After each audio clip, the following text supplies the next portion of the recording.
Praise the Lord. We are going to read today Psalms 110. സങ്കീർത്തനങ്ങൾ 110. നമുക്ക് വാക്യപ്രതിവാക്യമായി വായിക്കാം. Let's read. The Lord said to my Lord, sit at my right hand till I make your enemies your footstool. The Lord will extend your mighty scepter from the Zion, saying, rule in the midst of your enemies. Your people shall be volunteers in the day of your power, in the beauties of holiness. From the womb of the morning, you have the dew of your youth. The Lord has sworn that Are you at will peace not forever, change his according mind, to you the are at word peace of God. forever. The Lord is at your right hand. He shall execute kings in the day of his wrath. He will judge the nations, heaping up the dead and crushing the Let's rulers of the whole earth. read to the last verse. He He will shall drink from of the brook of the along wayside. way, and Therefore will he lift shall his head lift up. up the head. Please be seated.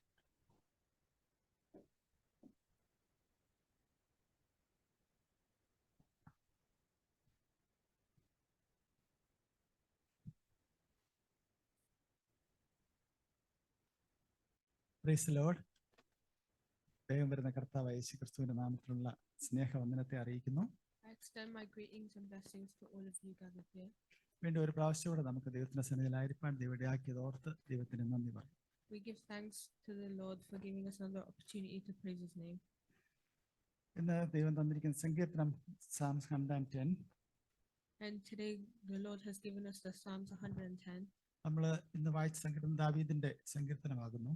And it was a psalm written by David. നാം ഒത്തിരി സങ്കീർത്തനങ്ങൾ ദാവീദിന്റെ വായിച്ചിട്ടുണ്ട്.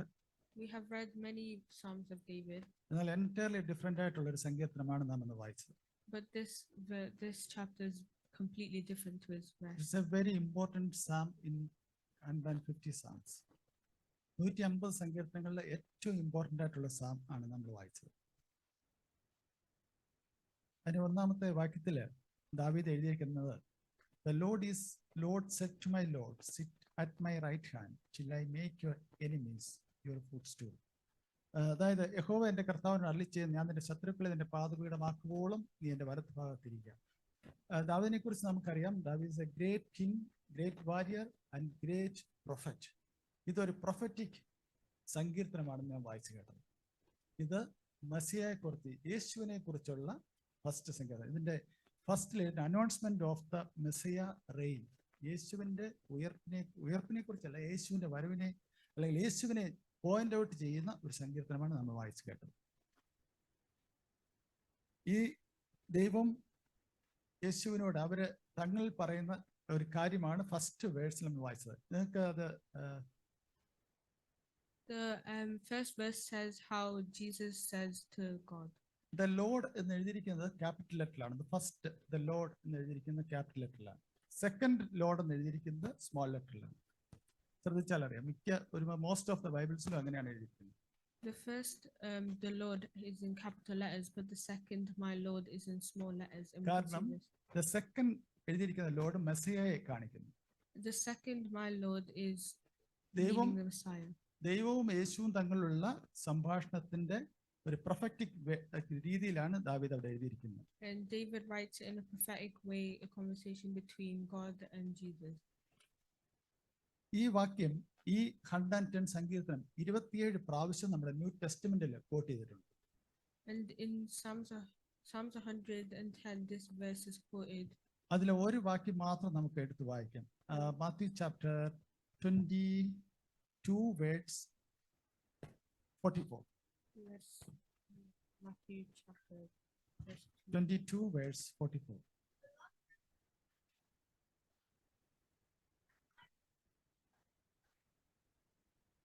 The first നമ്മൾ വായിച്ചു കേട്ട first verse അതുപോലെ തന്നെ അവിടെ എഴുതിയിട്ടുണ്ട്. The verse we have read right here is in the same is in Matthew. ഇവിടുത്തെ സിറ്റുവേഷൻ ഫർസീസും യേശുവും തമ്മിലുള്ള ഒരു ആർഗ്യുമെന്റ് എന്ന് പറയുന്ന ഒരു ക്വസ്റ്റ്യൻ ആൻസറിങ് ടൈം ആണിത്. And it was a questioning and answering time for the Pharisees and Jesus. Jesus ഹർസീസിനോട് ചോദിക്കുന്ന ഒരു ക്വസ്റ്റ്യൻ ആണ്, how can David call his descendant Lord? അതായത് ദൈവത്തെ അല്ല ഡേവിഡിന്റെ ഡിസെൻഡിനെ അല്ല അതിന്റെ പിൻഗാമിയെ എങ്ങനെയാണ് ദൈവം എന്ന് വിളിക്കുന്നതാണ് യേശു പരീശന്മാരോട് ചോദിച്ചത്. അപ്പൊ പരീശന്മാർ പറഞ്ഞ answer the son of David. അതായത് യേശുവിനെ കുറിച്ച് പരീശന്മാർക്ക് അറിയാവുന്ന ഒരൊറ്റ കാര്യം, Jesus is the son of David. അപ്പൊ യേശു അവിടെ പറയുന്ന വാക്യമാണ് അവിടെ കോട്ട് ചെയ്തിരിക്കുന്നത്. He said to them, how then does David in the spirit call him Lord? അപ്പോൾ 110 സങ്കീർത്തനം എഴുതിയിരിക്കുന്ന സ്പിരിറ്റിൽ ഡേവിഡ് എഴുതിയിരിക്കുന്ന സങ്കീർത്തനമാണ് 110. എങ്ങനെയാണ് പറയുന്നത്? How then does David in the spirit call him Lord? അപ്പൊ ദാവീദിന്റെ മകനെ ദാവീദിനെ ഒരിക്കലും ലോർഡ് എന്ന് വിളിക്കാൻ കഴിയും. So what happens is that it just means that how David cannot call his descendant God. അതുകൊണ്ടാണ് യേശു പറഞ്ഞത് സ്പിരിറ്റിലാണ് ദാവീദ് എഴുതിയിരിക്കുന്നത്. This is why Jesus says it was written with the Spirit. അപ്പൊ ദാവീദ് ദൈവത്തെയാണ് യേശുവിനെയാണ് ലോർഡ് എന്ന് അവിടെ വിളിച്ചിരിക്കുന്നത്. And David had called Jesus അല്ല, Lord. ദാവീദിന്റെ മകനല്ല യേശു. And it's not David's son that is God. അവിടെ വ്യക്തമായിട്ട് യേശു അത് പറഞ്ഞ് അവിടെ ക്ലോസ് ചെയ്തിരിക്കുകയാണ്. And it is explained by Jesus himself in Matthew. വളരെ ഇമ്പോർട്ടന്റ് ആയിട്ടുള്ള കാര്യങ്ങൾ പിന്നെ താഴോട്ട് എഴുതിയിട്ടുണ്ട്. അടുത്ത ഒരു വാക്യം വായിക്കാം. Your people shawl B volunteers in the day of your power. യേശുവിന്റെ വരവെങ്കിൽ പീപ്പിൾ ദൈവത്തിന്റെ ദൈവത്തിന്റെ ആൾക്കാർ ദൈവത്തിന്റെ വോളണ്ടിയർ ആയിട്ട് തീരും. And it just and in the third verse it says how your troops will be willing on the day of battle, how Jesus's people will be willing to fight. നാലാമത്തെ വാക്യത്തിൽ എഴുതിയിരിക്കുന്നത് the Lord has sworn. കർത്താവ് യഹോവ സത്യം ചെയ്തു, നീ മെൽക്കിസദേക്കിന്റെ വിധത്തിൽ എന്നേക്കും ഒരു പുരോഹിതൻ. Verse 4. And in verse 4 it says how the Lord has sworn and will not change his mind, you are a priest forever. ദൈവം അവിടെ സത്യം ചെയ്ത് പറയുകയാണ്, U are a priest forever. നിങ്ങൾ എന്നേക്കും ഒരു പുരോഹിതനായിരിക്കും. ആരെക്കുറിച്ചാണ്? യേശുവിനെ കുറിച്ചാണ് അവിടെ എഴുതിയിരിക്കുന്നത്. And it says how the Lord had promised that Jesus will be a priest forever. According to the order of Melchizedek. മെൽക്കിസദേക്കിന്റെ ഓർഡറിലായിരിക്കും you are a priest forever. നിങ്ങൾ എന്നേക്കും ഒരു പുരോഹിതനായിരിക്കുന്നത് ആ മെൽക്കിസദേക്കിന്റെ ഓർഡറിൽ ആയിരിക്കും. ഈ മെൽക്കിസദേക്ക് നമുക്ക് ആരാമെന്ന് അറിയാം. മെൽക്കിസദേക്ക് അധികം നമ്മളങ്ങനെ വായിച്ചു കേട്ടില്ലാത്ത ഒരാളാണ് മെൽക്കിസദേക്ക്. മെൽക്കിസദേക്ക് ജെനസിസ് ചാപ്റ്റർ 14 verse 18 അവിടെ മെൽക്കിസദേക്കിനെ കുറിച്ച് പറയുന്നുണ്ട്. In Genesis chapter 14 verse 18.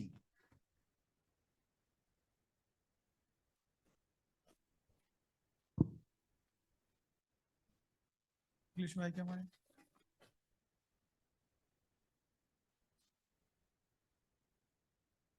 മെൽക്കിസദേക്ക് Salem എന്ന് പറയുന്ന അതിന്റെ കിങ് ആയിരുന്നു. അദ്ദേഹം king of righteousness, king of peace, അങ്ങനെ പല രീതിയിൽ അദ്ദേഹം അറിയപ്പെടുന്ന ആളായിരുന്നു മെൽക്കിസദേക്ക്. പക്ഷെ മെൽക്കിസദേക്കിന്റെ ജീനിയോളജിയെ കുറിച്ച് അവിടെ പറഞ്ഞിട്ടേ ഇല്ല.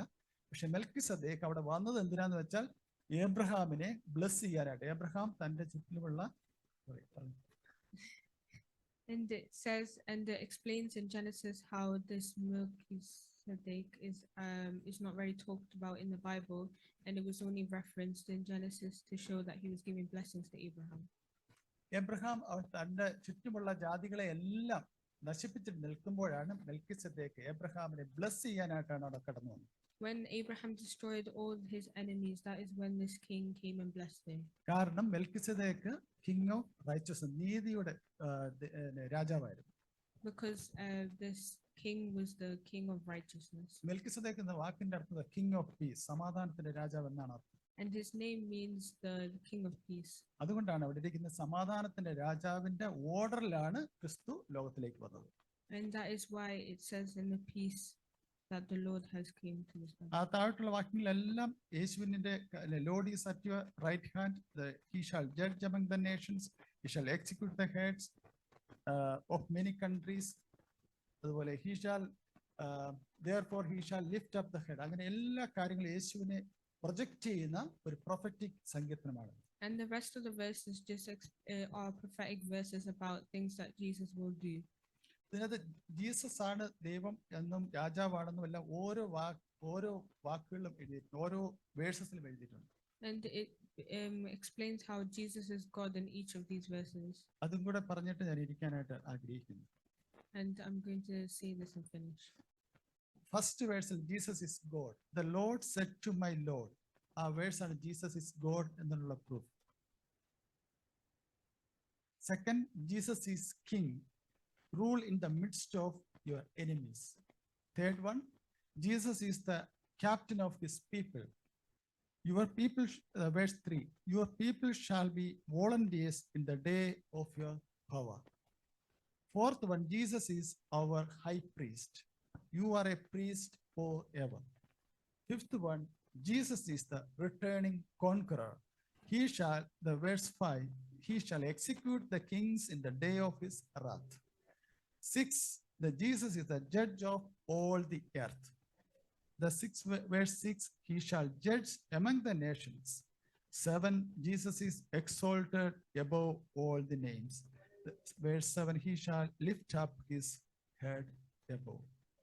യേശുവിനെ കുറിച്ചുള്ള ഒരു പ്രൊഫറ്റ് ആയിരുന്നു ദാവീദ് ഇവിടെ പറഞ്ഞത്. സാധാരണ ദാവീദിന്റെ എല്ലാ സങ്കീർത്തനങ്ങളും പ്രാർത്ഥനകളും ശത്രുവിനെ നശിപ്പിക്കുന്ന ലാസ്റ്റ് വീക്കിൽ നാം കേട്ടത് കേഴ്സ് ആയിരുന്നു കേട്ടത്. എന്നാൽ എൻറ്റയർലി ഡിഫറെന്റ് ആയിട്ടുള്ള സങ്കീർത്തനമാണ് നാം ഇന്ന് വായിച്ചത്. And in all of David's psalms, it talks about destroying enemies and etc. But in this psalms, it just emphasizes like how much of a prophetic word this was.